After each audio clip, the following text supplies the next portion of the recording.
Welcome, ladies and gentlemen, to the mystery of Edwin Drood, brought to you tonight by the Music Hall Royale. My name is Fairfax, and I'm going to play one of the main characters. Over there is the quiet title. See the character right there? Room stand behind. Yes. How did I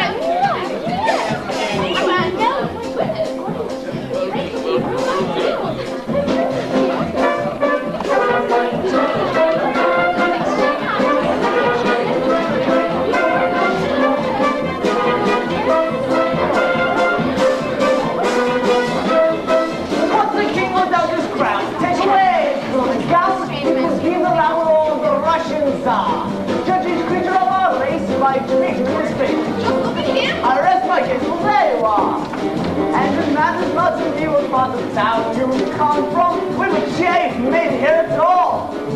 Here within this skittish parish called the Music Hall. There you are, I'm very glad we are. There you are, it isn't who you are, where you are, and there you are. To see how fine and fair you are. There you are. And my dear, you up there? I'm not sure where I'm off there. Oh, there you are. And who's there with you then? Standing with the next who seems singularly bent on attaching all his hands to behind me. Alice!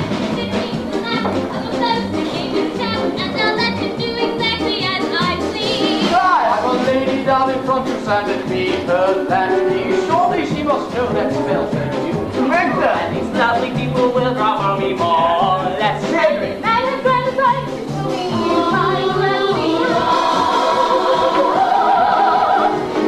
you are.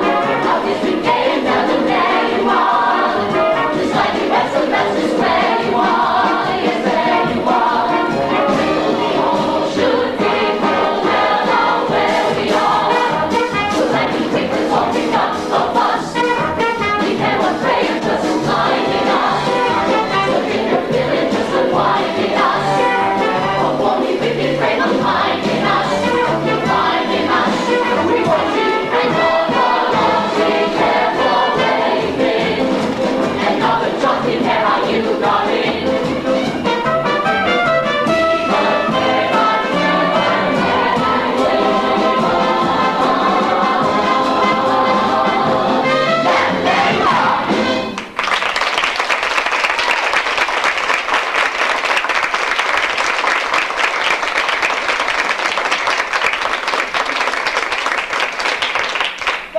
Thank you so very much. Welcome. A very warm welcome to all of you on this most thrilling evening here at the Music Hall Royale. Ladies and gentlemen, I am Mr. William Cartwright. I will be your humble and obedient servant for this evening.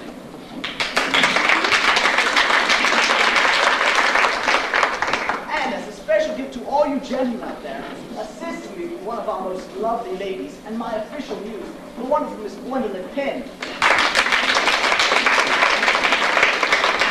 And of course, the entire cast, crew, and company here at the Music Hall Royale.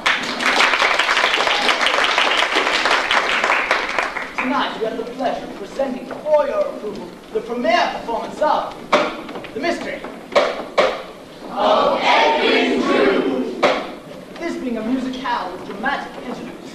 Now, as you are no doubt aware, our own Mr. Charles Dickens was fully halfway through the creation of the greatest mystery novel of our time when he committed the one ungenerous deed of his noble career.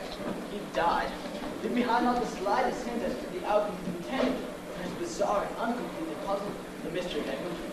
Tonight, however, ladies and gentlemen, when we reach that point in our story, beyond which Charles Dickens wrote no more, I will be asking you to vote upon key questions regarding the outcome of our plot. Our company will then make its most earnest effort to meet that supreme challenge, and to contrive an ending in accordance with your specifications.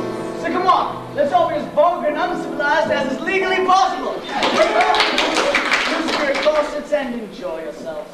Oh, and by the way, for those gentlemen among you who came alone and would require companionship up to the final curtain, Or beyond, you need only to speak to our stage manager, Mr. James Throttle, whose pleasure it is to see that. You need never be lonely again. I'll fix you up later, sir. oh look, Jimmy, one's fixing up right now. His tongue's hanging out. Oh, no, he's wearing a pink tie.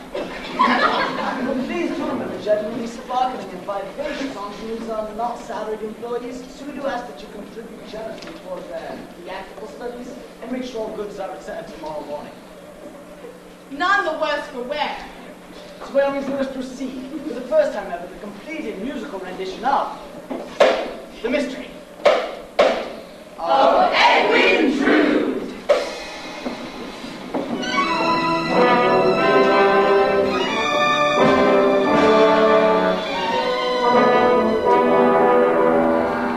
Cloisterham, the ancient old cathedral city of Cloisterham. Not a particularly encouraging setting for the Christmas season now upon us, where wintry shepherd goes to the giant elms as they shed a gush of tears.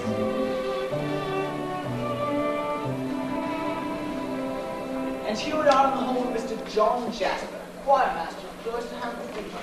Choir master, composer, organist, and vocal instructor, John Jasper is the best voice the angels themselves might envy.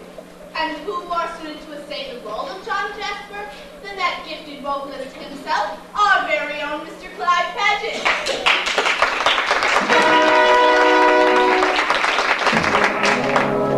Another twinkling day, one more soul-stifling day, a blinding pain, falling grinds my brain, down to my grave.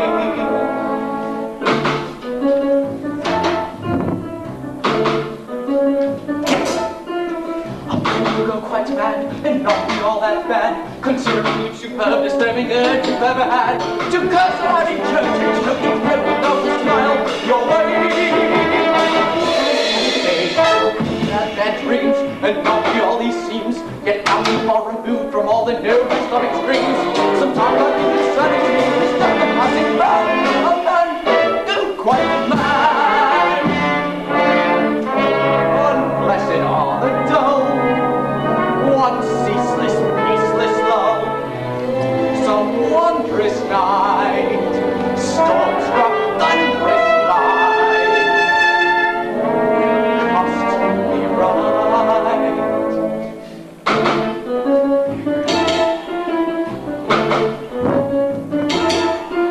A song for lacking arms, a sword for lacking charms, a beat that frightens no one, but there's no one who he harms, whose clutch is clutched only death free broken from this deep no. Where one cannot be caught, feel on dreams that contradict each eating I've been taught, and if someday I lose my way, a mind will find me glad, a man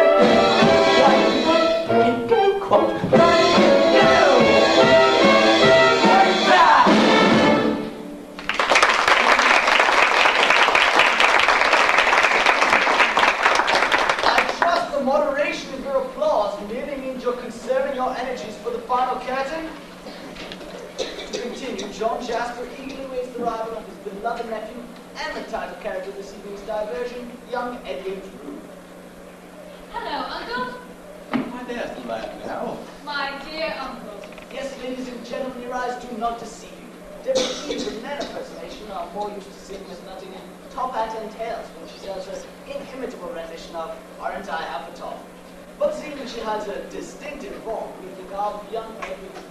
Ladies and gentlemen, a warm round of applause for tonight's guest artiste and London's leading man impersonator, Miss Alice Nutting.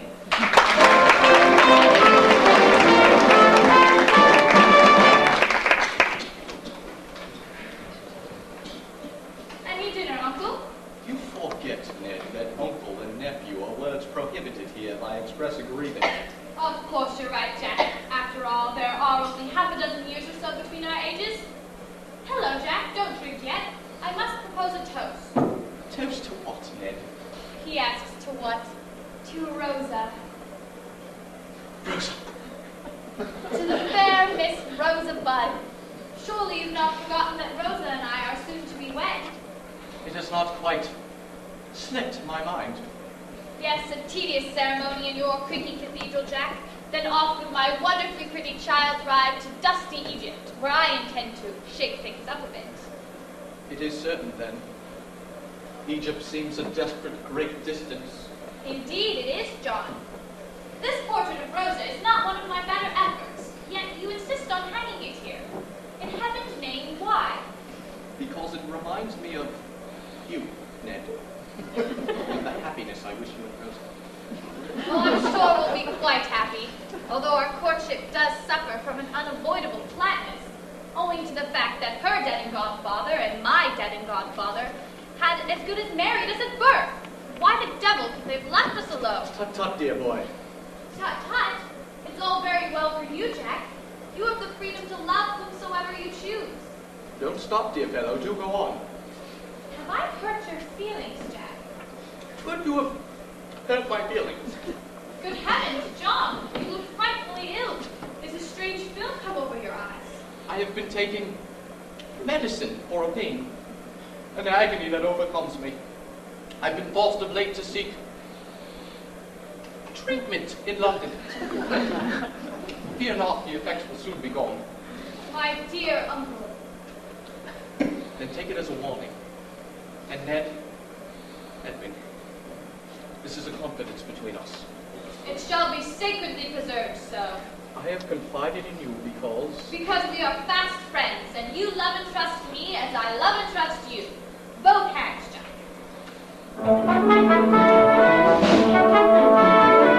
Here's Uncle Jack. My dearest nephew Ned, a life without your friendship would be like this school instead. The winds of hell may blow, but as you well may know, I'll keep your corner be too small and face the valley low. For you, two kids make more than brothers. We know no next of kin, and yet we don't know how this person in the skin. Not like the kids we know, the nonsense that is strange. It's been way all of this little my dearest nephew Ned. My dearest Uncle Jack. Let's do it against you. I would make you take them back. One boy and let him fly. It would be the black sky. But my left foot and you left where you will find. It's true. Two kids make more than brothers. We know no next of kin, and yet we don't know how this little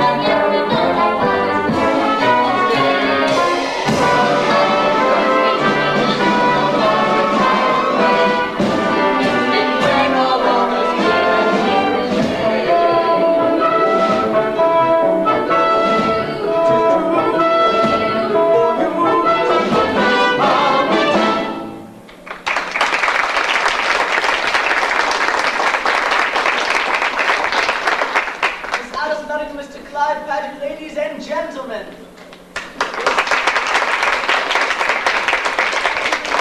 Indeed for that splendid duo. At these rates, two voices at the same time seems almost an embarrassment of riches. Looking at some of you out there, I don't think you'd be embarrassed by much. But To continue our story, Edwin Drood is visiting Cloisterham, who offers regards to his bride to be the fair Miss Rosa Budd, who, like Drood, is an orphan. Rosa currently resides in Cloisterham's most respectable seminary for young ladies, aptly, if not correctly named, the Nun's House.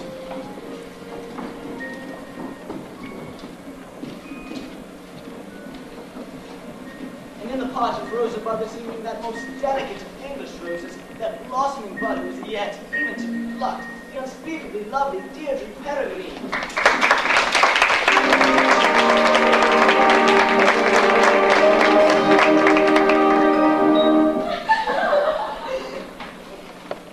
Rosa, the happiest of birthdays to you. I only wish I may be able to say these words on each of your birthdays. I fear that will not be possible, since, as you know, your own nephew Edwin and I will be departing for Egypt once we are married. It was only a wish.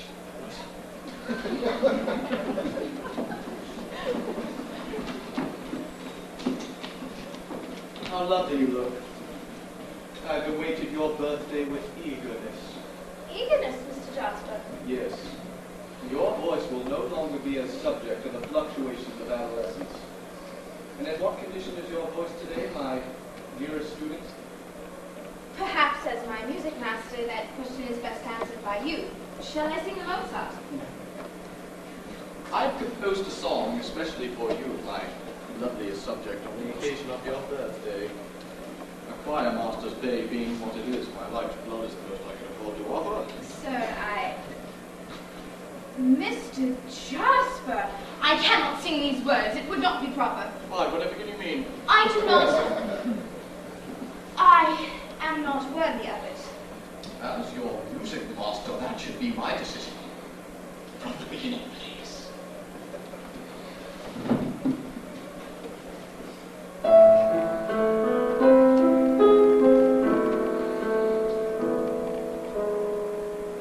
Between the very dead of night and day, upon a steamy sheet of light, I'll lay and in the moonlight, I'll give myself to you, I'll bathe in moonlight,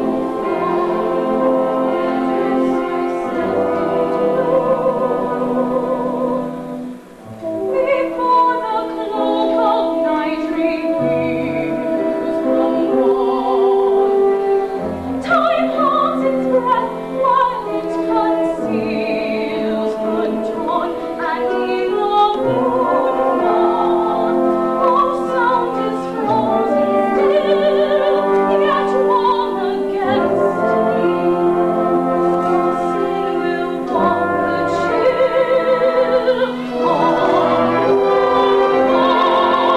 I feel its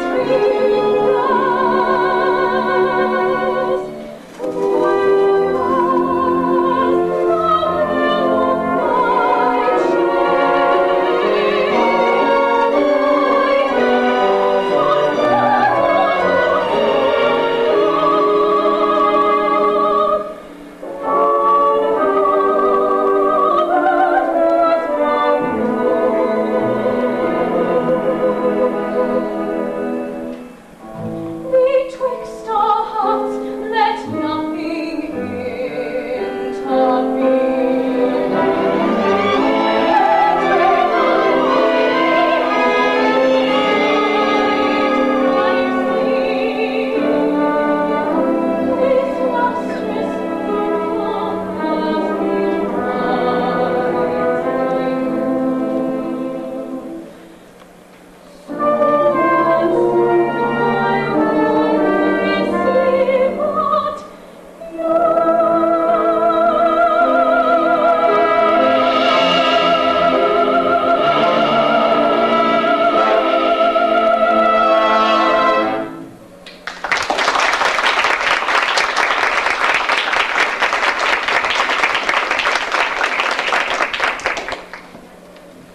That was lovely, Rosa. Thank you, sir. But lovely will not do. When you sing the words, you must make me feel you mean them. Once again, if you please.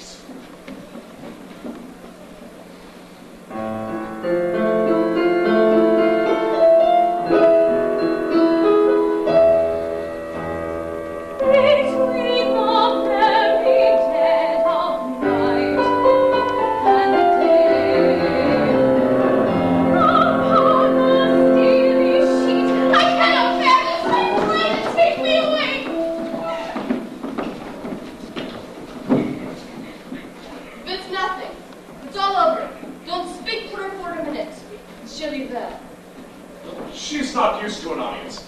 Besides, Mr. Jasper, you're such a conscientious master that I think you make her afraid of you. No wonder. No wonder. You'd be afraid of him under similar circumstances, wouldn't you, Miss Landless? Not under any circumstances. Ladies and gentlemen, our own fire spirit, the unpredictable Miss Janet Conover.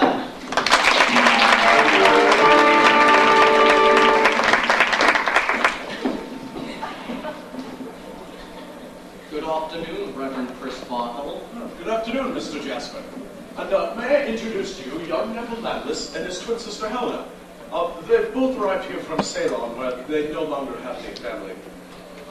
Neville has been entrusted to my care, and Helena will be staying here at the nun's house.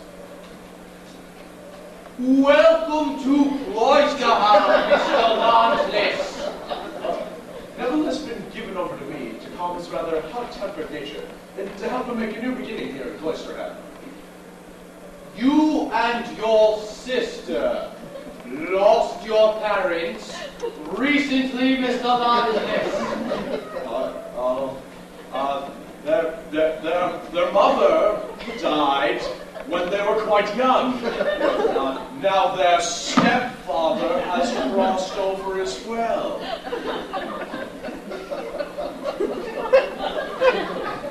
I'm very sorry.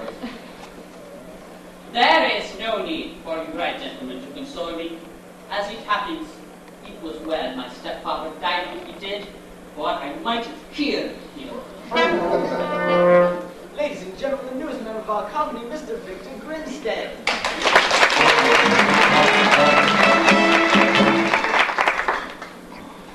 I surprise you, sir? You shock me. Unspeakably shock me. You never saw him beat my sister. My stepfather was a brute, Mr. Jasper. In desperation, Helena tried on Laura from one occasion to flee his cruel and miserly hand, even disguising herself as a boy. But you know avail.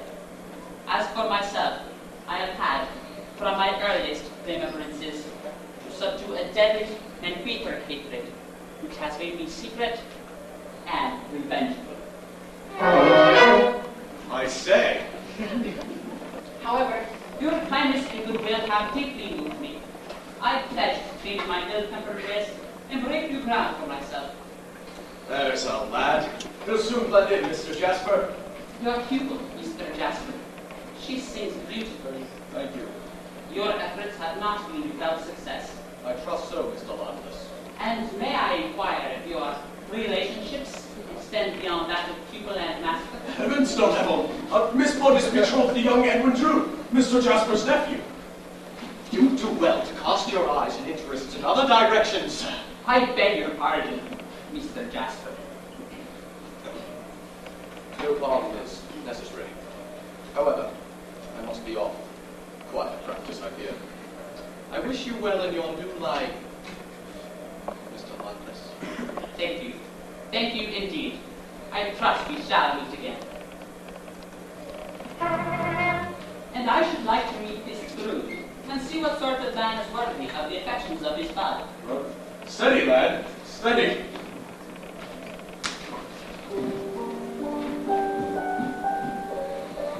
You are feeling better now, aren't you? Much, thank you. These surroundings, which may seem very singular to you, are new and unsettling to me. You will be my friend, won't you? I will be as good of a friend as such a delightful thing can be to such a handsome and womanly creature such as yourself. Who is Mr. Jasper? He is my Edwin's uncle and my music master. Do you know that he loves you? Oh, don't! He terrifies me. He's made us play with me with his looks, forced me to keep silent without uttering a single threat.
sanctity of the nun's house, and traveled, for reasons which will soon become very clear, to the wickedest corner of the wickedest hole in the fabric of the city of London.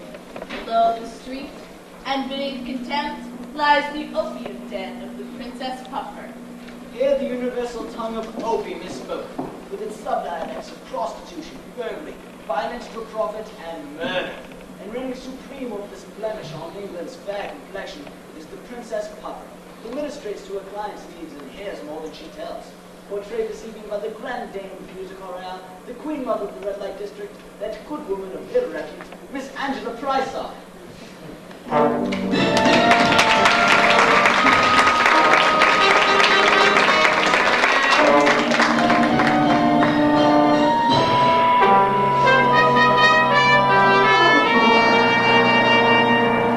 Ably assisted this evening by Miss Vestibule, Miss Lana Peel. Miss Bernice Regal.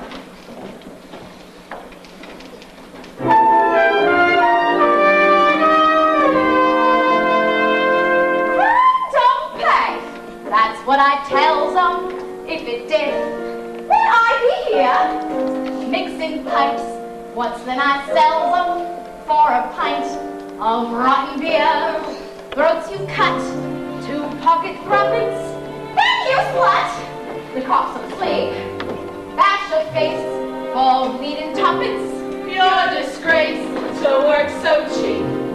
So I say, don't be a sinner for the price of London gin. You can't pay for 1 square dinner with the wages of sin. Sell your soul, call the coffin, who would buy this sack of skin? On the whole, very much profit in the wages of sin. Wages of sin.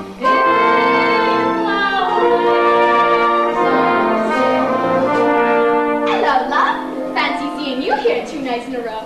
What piece of crumpet have you been buttering up instead of me? What piece of raspberry tart? Begging your pardon, miss, I'm sure. First night out into town with him. Oh, never you feel, love. Whatever he's got in store for you will be over soon enough.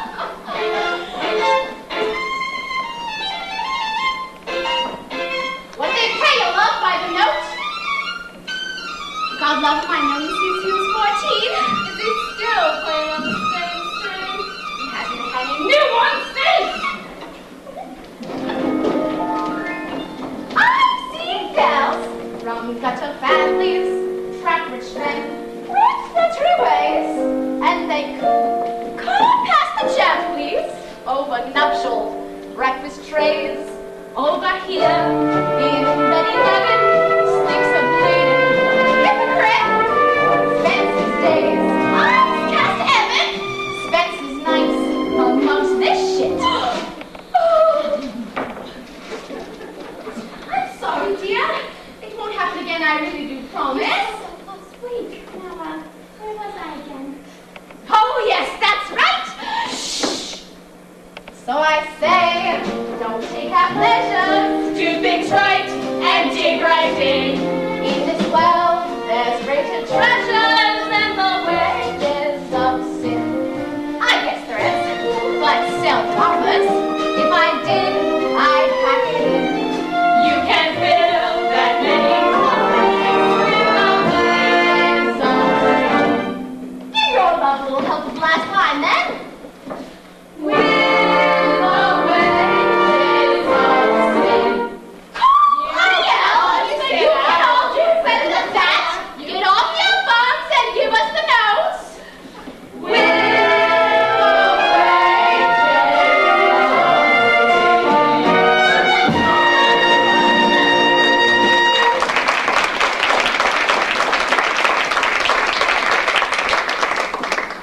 The meanest room in London.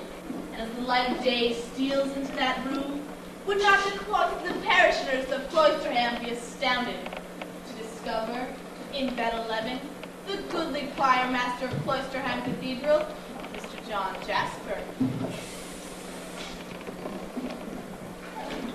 Woman! I need laudanum wine, and quickly. My task is only half finished, and your medicine is less potent than usual. Laudanum? Sir, mixing lime with opium these days. I'll have it fixed for you. Yes, yes. Before I can get to the changes of colors and great landscapes, I must be rid of him. Who? Him! Lord love you, there's no one there. There he is. There I am. Yes, yes, now sit back and have yourself a pleasant journey.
Might we have to begin, my dear?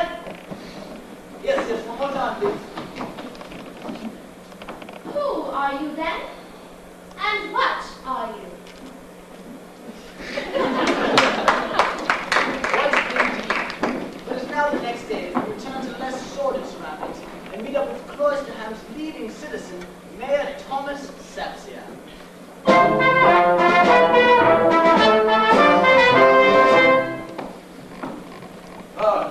Good afternoon, Mayor Sapsia. There.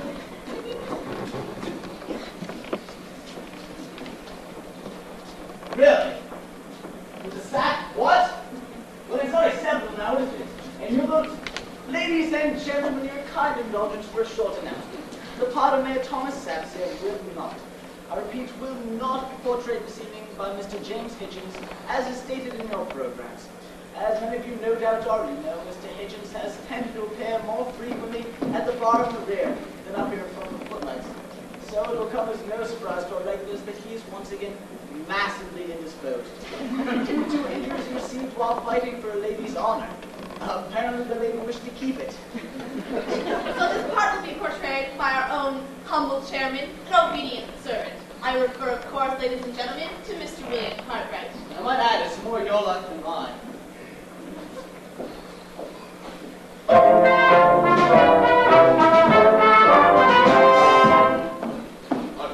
Good afternoon, Mayor Sapsia. Good afternoon, Dr. Sparkle. And, These are my 2 new charges from Ceylon. I'm taking them to meet... In fact, here he comes now. Helena, Neville, I'd like you to meet young Edwin Drood. Sir, Sir, I congratulate you on your good fortune. good fortune, sir. Your betrothal, sir. Ah, yes, Rosa. Neville, our young Edwin is soon to depart himself for your segment of the globe. Ceylon, Mr. Drood? No, but much the same. Egypt. Oh, to make your future, sir. No, to ensure that Egypt has one. I shall shortly be taking over my family's engineering concern there, and I plan on pulling off a miracle. Pray, what miracle? The Cairo Transverse, Mr. Landless, a thoroughfare for commerce and coach travel across the desert to Alexandria. What a monumental task, Mr. Drew. Why, yes. One wonders from where one will obtain. For example, the paving stones. From the pyramids. No. Yes, my studies show there's enough rock in the top half of the Great Pyramid alone. This is English blasphemy. Is it not enough that you take our delicate brew of tea leaves and likewise improve it by putting houses built into... Neville, let's not raise our voices here in Cloisterham High Street.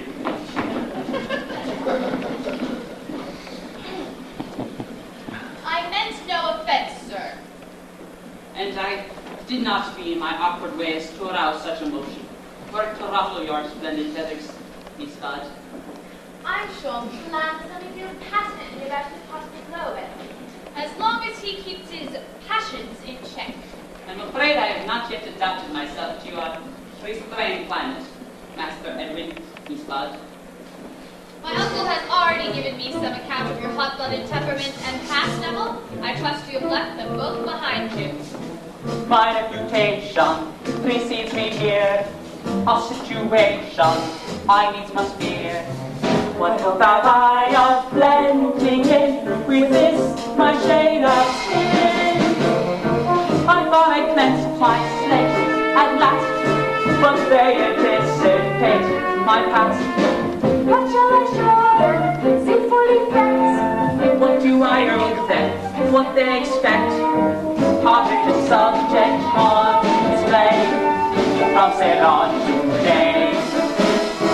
By migration to this location, and a conversation down the hall. Destinations made by creators, rank and file and English all day, and British am I. British all day and English am I.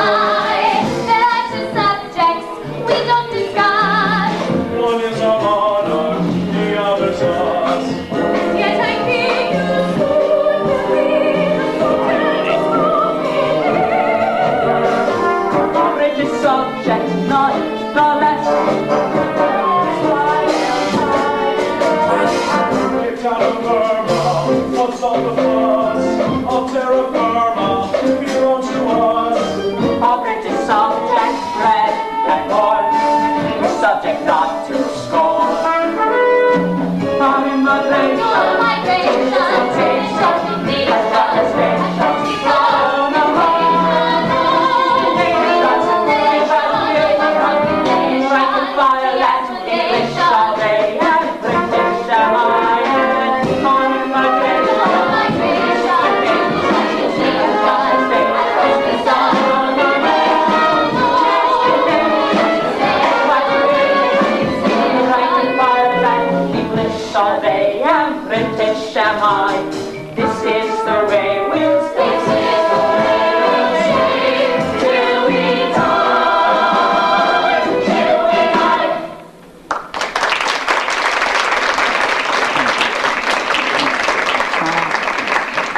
instinctive rivalry between my own dear boy and this landless fellow, and I fear his hot-blooded Eastern temperament.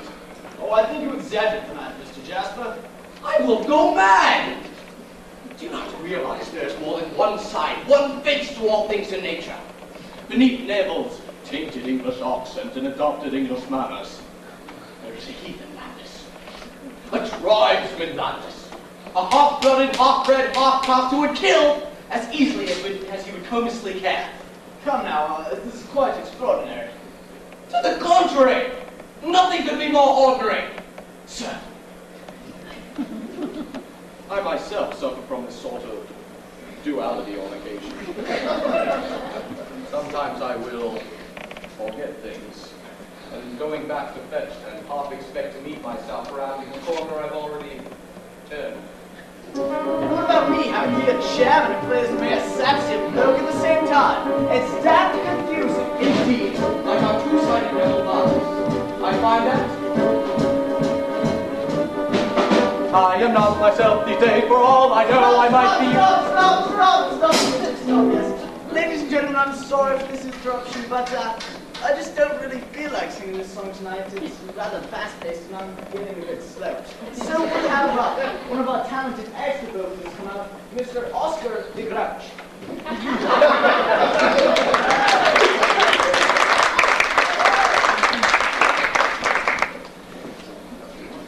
It's damn confusing. Indeed, like our two-sided double bonds. I find that I am not myself these days, for all I know I might be you. There's more than room enough but two inside my mind. I am likewise in the haze of who I am from scene to scene. What more we two before I mean or in or by? Or is it I or is it me? And if I'm him and if I'm he, each one of us might not agree on what to do. And if I take opposing sides with myself and who divides of what is right or wrong, I'll go along with you. Take any, walk any, count any, drop any, go to a shilling, go stand to a floor, and would you not fancy the currency more and the finest invisible sides in the court? Fathers your uncle, the pennies, the guineas, the two-sided mints, the rule not accepting it, would you not do it, the fool of deception, the finest they face the whole sides in the court? Odds or even, sense of tail, it's high or low, black or white, it's up or down, or left or right, or night or day. Nature seldom ever fails, the most obligingly provided undisclosed the both inside the one's display. There's shadows in this shining ball. If there's a rose, if there's a thorn, but it's dead soon as born. and yet we smile. Our juxtaposition is perverse. Keep the blood pouring from this. Things are better, they'll be worse in just a while. If any form, any company, drop any talk to a shilling, for that to a floor, and would you not fancy the currency foreign, the finest invisible sides of the court? Honest your uncle, but penny, the kidneys, the two-sided visions, the road, and just getting would you not give the food, the deception, the finest invisible sides of the court?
A brilliant and original idea, Mayor Thatcher. But now I must change. Good day, sir. Bye-bye. We now step out from Cloisterham High Street and fall in step with the rest, known only to the residents of Cloisterham as Jones. A man whose knowledge of the cathedral tombs is exceeded only by his capacity for wine and spirits. Journals is currently wending his way towards an important assignation. What's that you say, Bill? I said an assignation. Mayor Thomas Nancy, who lives just around behind. What's that you say, Bill? I said around behind. And so have you. I didn't come here to be insulted. Oh, where do you usually go? I'm not a complete fool, you know. Oh? Which bit is missing? You're next to an idiot. Pleased to meet you. Ladies and gentlemen, the same role of Turtles this evening is Clown Priest of L'Oreal, your friend, not mine. I give you, and I don't want him back, Mr. Nick Cricket. Assisted to your friends by my own brother, one Newton Cricket. Yes, a warm round of applause for Nick and Newton Cricket.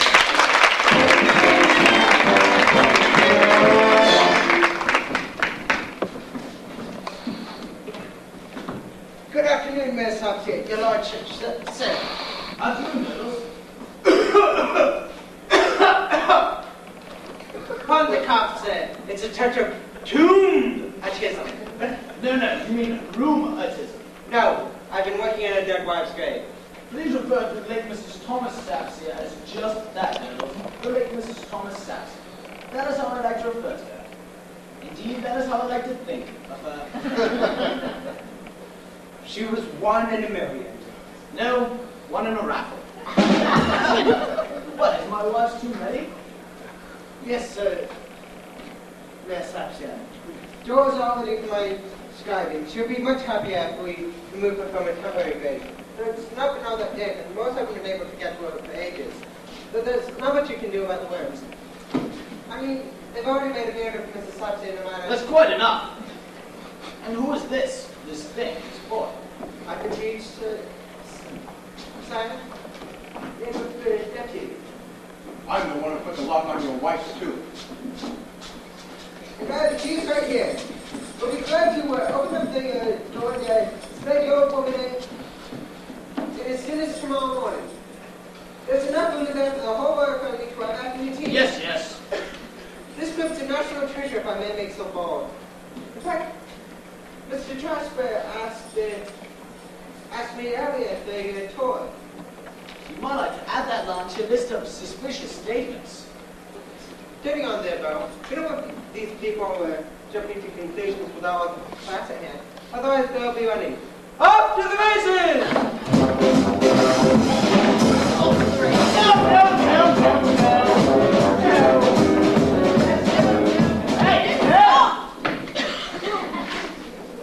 Let's get it for later on in the program. We mustn't stop this dramatic momentum with it. For now, Off to the races! oh, shut up! For now, we must descend into the darkness in hopes of shedding new light upon our curious story as we follow Turtles and Deputy 2, the graveyard. Floyd behind the field.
And that's what it was.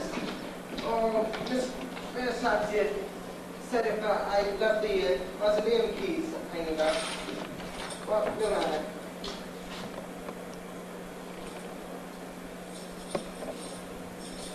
And now, now the key to Mrs. Sapsia's gift is missing. What say you, Mr. Johnson? I think I have guests due any moment for Christmas dinner. And a four-post tie not to offer them all the comfort and joy of the season. A happy Christmas to you, girls.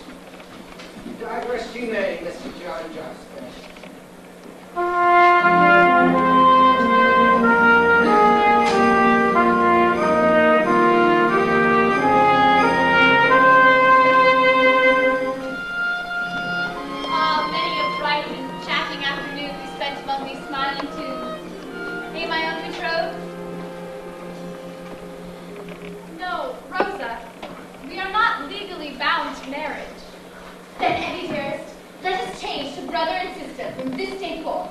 Never to be husband and wife? Never.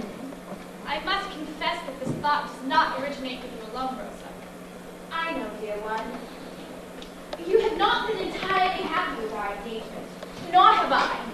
I am sorry. And I for you, poor boy. Perhaps if our marriage hadn't been arranged in sperm, then we would know how we should. If we were perfect strangers, how perfect life would be. I'd know if I adore you, you'd know if you love me. Too much we've seen together to judge the view. Too much we've been together, and I assumed the future, and I presumed that you were there. Yet I was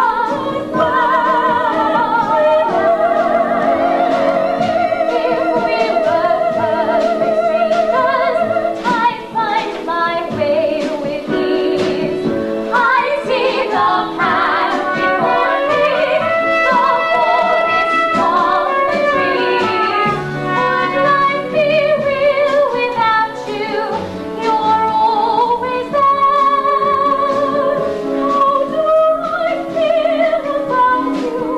I care, fear to touch you, my dear, and how much you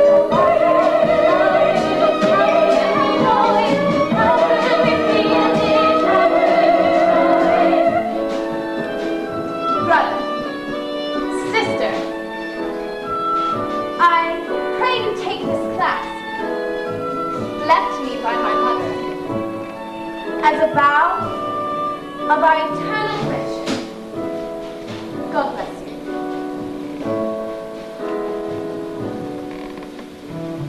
God bless you, dear.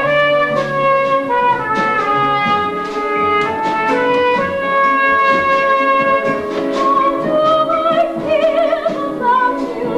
I care, fear to touch you, my dearest friend. How much you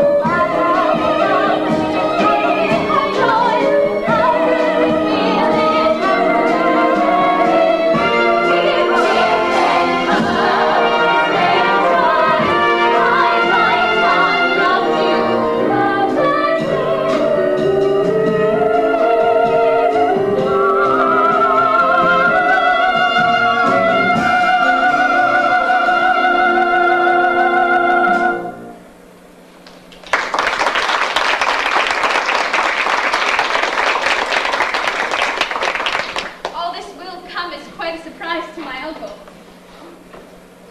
Rosa, whatever is the matter?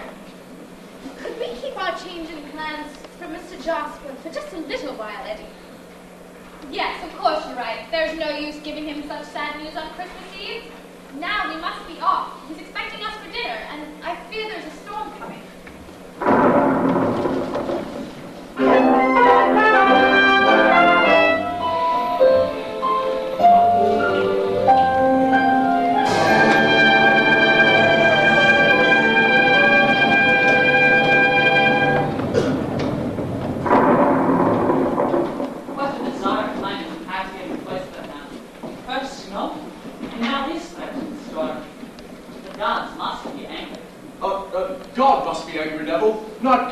We use the singular here in England. What a storm on Christmas Eve. Ah, yes. 'Twas like the night that Rosa's mother died. Neville tells me you're once engaged to Rose's mother, Mr. Criswell. Yes, but I fear I was a bit too Anglican, a bit too angular for her taste.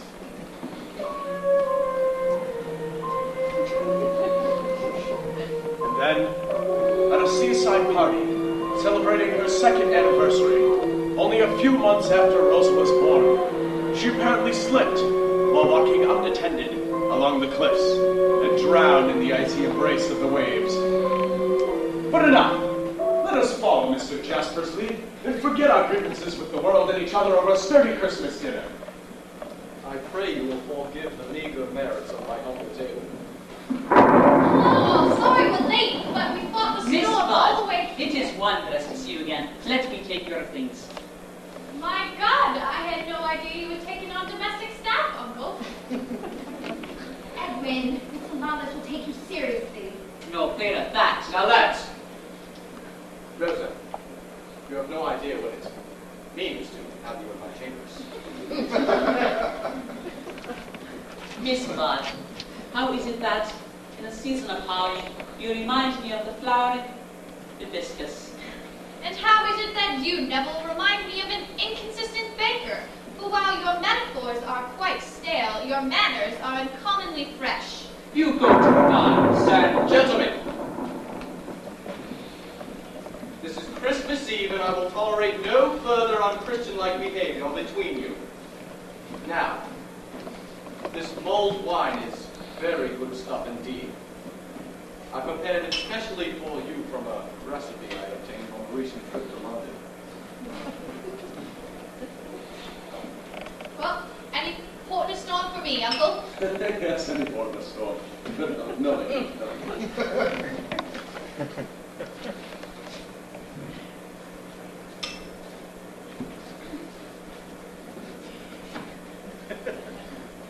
Now, let us drink deep.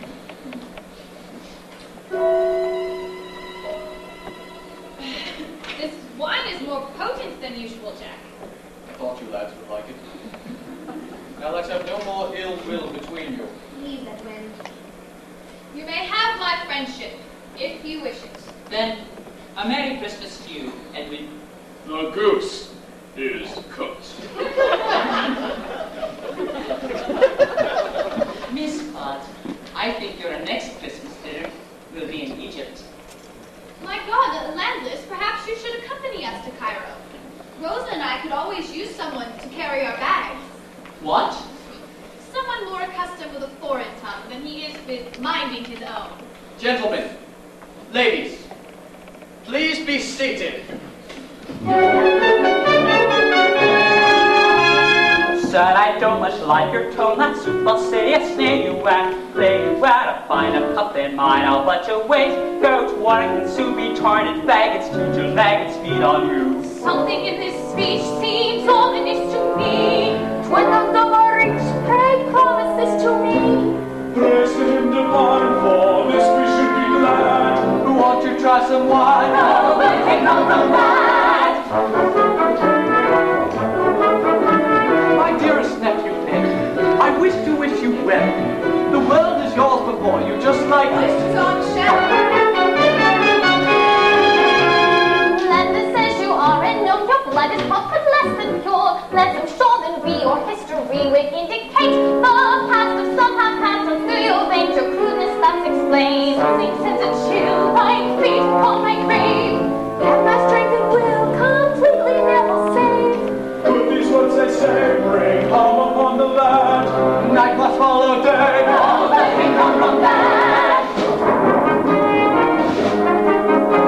My dearest, deepest friends, may I propose a toast to Rosa and Edwin Drood. 3 cheers. Here's the root. How very blessed are we, when all so many starve. Thy kingdom come, thy will be done. Which one of you will carve? Let's start like make you go with dragons, strong like Larry too. Larry till you dare presume to stare into my face. My wife will share my life, I'd see you dead before 3 birds away. I feel it, I feel it.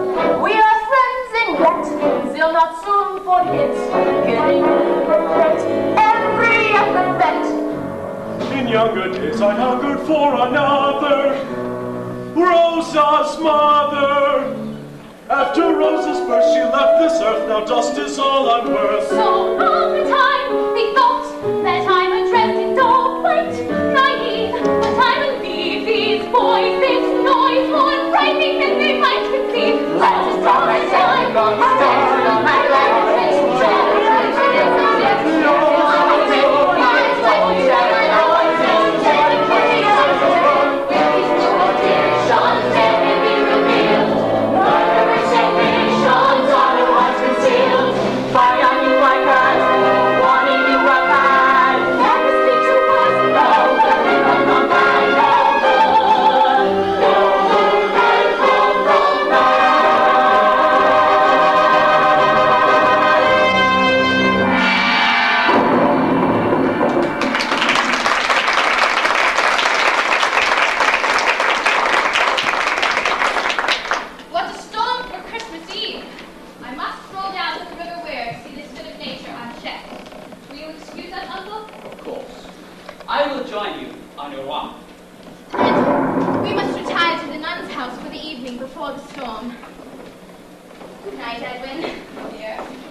Come, Edwin.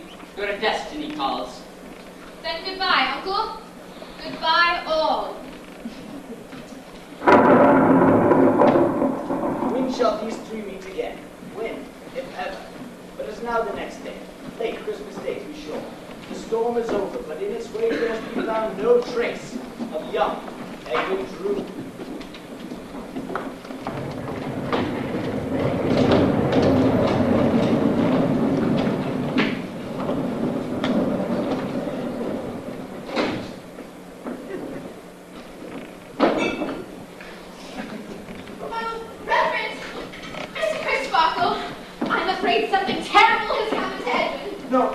Wait until my assistant Bassett reports. You've heard, I'm sure, the sentiment voiced that no news is most certainly good news.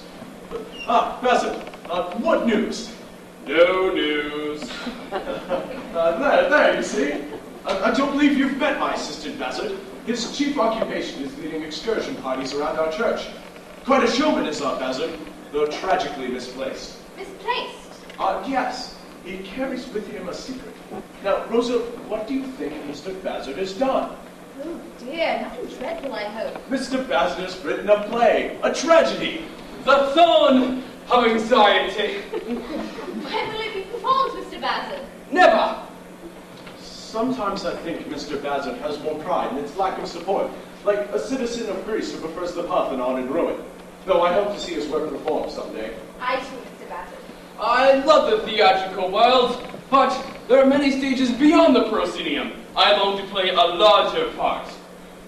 Then, Bassett, use your enviable creativity and go find some accounting for of young Ned. That assignment I eagerly accept. My poor hopeless Edwin.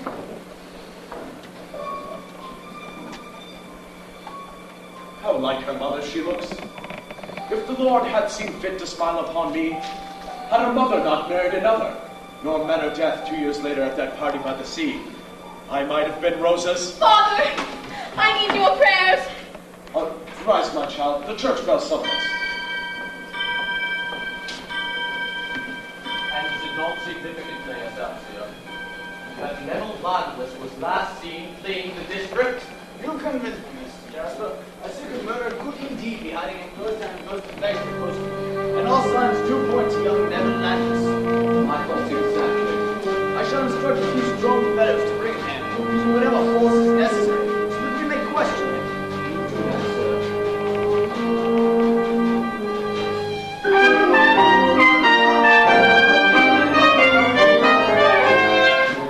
We'll find Neville Landless right enough now. And when we find him, we'll educate the murderous swine. Right. Any luck, we'll have a hanging for Christmas. Extra dollars!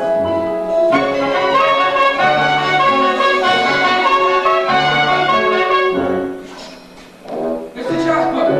Jasper, look what I've discovered. Why, it's my coat. The one I gave to Edwin last night. It's been torn to ribbons. And blood.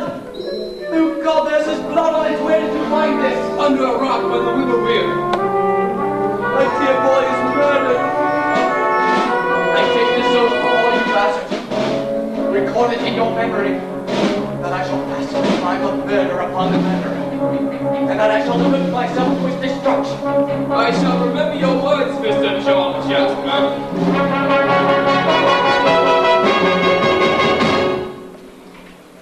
And now that's for you to see, Philip. That's right, Bill. I mean, it hardly seems worth your coming down from Knutsford each night, does it?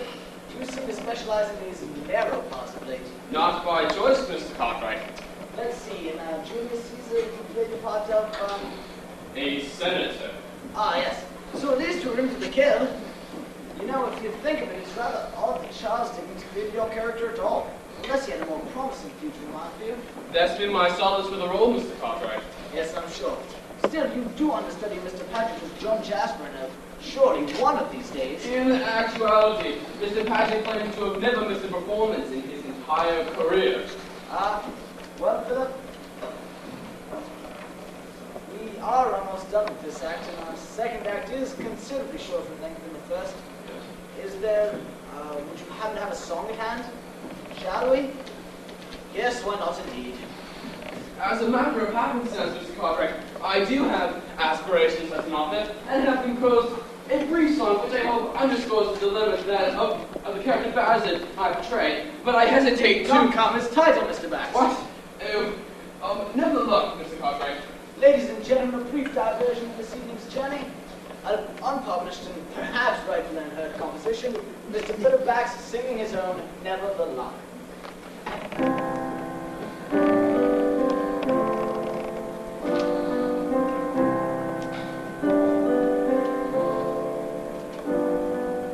Never the luck, and never the lead, and never you mind, they say.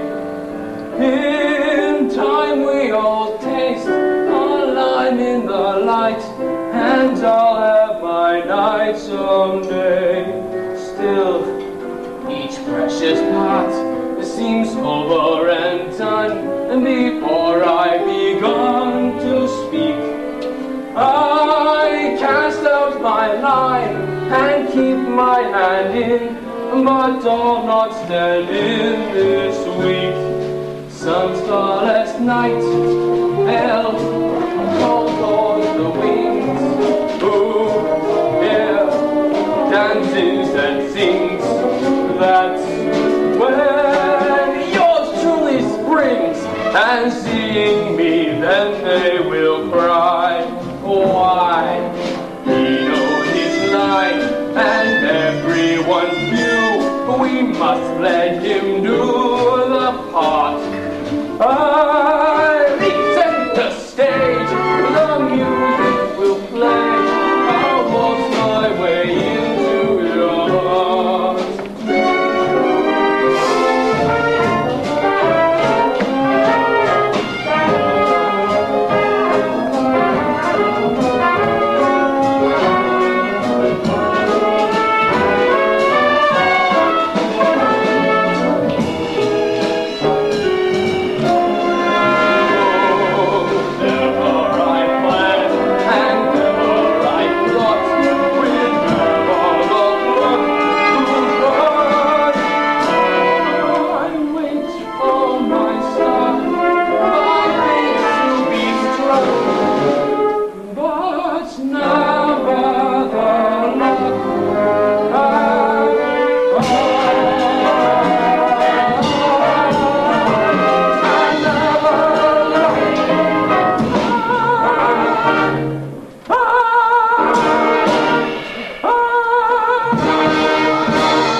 Reverend Crisparkle, what have I done? Nothing, I'm certain, lad. I'm sure there's some... Neville Landless, where is Edwin Drood? Why do you ask me that way? Because you were the last person in his company, and he is nowhere to be found. Mayor Sapsia, do you wish to question him? You left for the room with Edwin Drood at what time? In all honesty, I cannot recall anything of what transpired once Edwin and I reached the river. What are these bloodstains upon your shirt front, Mr. Landless? I acquired these bloodstains, sir, just now, when these men of yours dragged me forcefully back from the countryside, where I'd be walking. Neville Landless is acting constable for the district to push you under arrest. Neville! How many of them did it take to murder you in this way? 8. You have an interesting way of lying and torturing him, Mr. Saxia. And you, Mr. Jasper. For days now you've been warning all close to him of impending violence between your nephew and my brother. What do you want? Only that my nephew is dead. Mayor Sapsia, I warrant that Neville has no knowledge of Edwin Drood beyond which he has already freely volunteered. And you shall volunteer nothing further, Neville. I should like to remind you and your brother that there is the issue of murder at hand. Before you utter that word again, you laughable man, perhaps you'll be good enough to supply a body, a victim, or corpse. Something more tangible than an aunt nephew, a timorous uncle, and a ludicrous city official who will go back and forth charges beyond pure pomp and circumstance. Yeah. Well said, Helena. She's right, Mayor Sapsia. Without a body, you cannot possibly arrest Neville. Very well, release him. Oh, bless you, Mr. Crisparkle. I'm overpaid. Finally wish I could express my gratitude without the strange yet somewhat untraceable geographical accents. Yes, well, let's all pause for a moment, shall we? So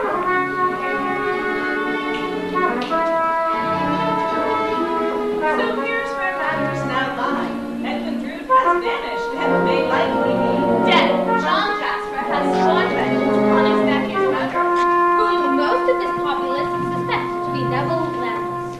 But the charges against Neville have been rescinded, thanks to Helena Landless's steely resolve and the support of the kindly Reverend Mr. Crisparkle, the one who was engaged to Rose's deceased mother. Meanwhile, it is difficult for one to know what to make of the drunkard stonemason Dermals, and young apprentice deputy, not to mention the mysterious purveyor of opium, Princess Puffer. Statements to consider during the interval with one admonition. Should you leave to conclusion without all the relevant information at hand, you may find yourselves carried off to the races. And of course, off to the races. A spontaneous request, which really brings us, Reverend Royalty, I think, to a song. What evening is the music hall royale would be complete without a rendition of its trademark anthem, Off to the Races.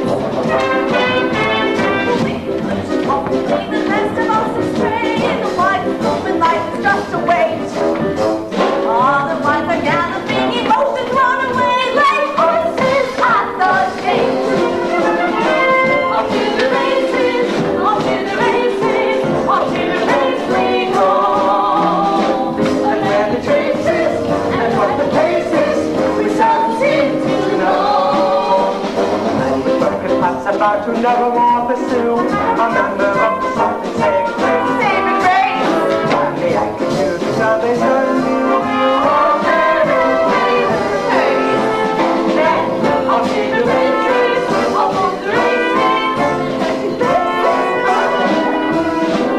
Saving graces, conquering graces, the people of that all. Don't fall back on your assumptions, hasty presumptions, mind do you will. My love trapped like a man on his mind, try lagging behind your train. I started Victoria. She's had my kids today. You wonder how Prince Albert